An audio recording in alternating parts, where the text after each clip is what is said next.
Sementara itu, pemirsa, zona risiko penyebaran COVID-19 di Indonesia kembali diperbarui.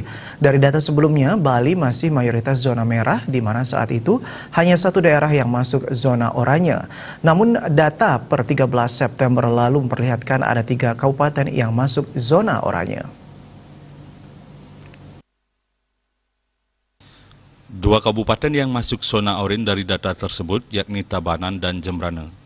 Sementara sisanya masih merupakan zona merah, yakni Denpasar, Badung, Bangli, Karangasem, Buleleng, dan Gianyar. Berdasarkan data yang diakses dari infocorona.balipro.go.id, Tabanan pada pekan lalu mengalami kenaikan kasus yang fluktuatif.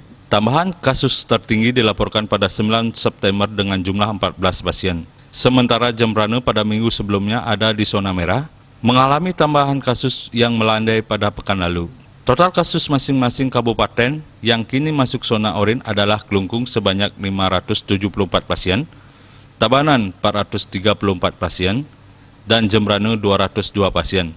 Sedangkan untuk kasus sembuh, Klungkung mencatat 538 pasien, Tabanan 291 pasien, dan Jembrane 170 pasien. Sementara kasus aktif di Klungkung masih menyisakan 24 pasien, Tabanan sebanyak 138 pasien, dan Jembrane paling sedikit yakni 27 pasien. Kasus meninggal juga dialami kabupaten yang masuk zona oranye ini. Klungkung melaporkan 8 korban jiwa, Tabanan 11 orang, dan Jembrane 5 orang. Diah Dewi, Bali Pos.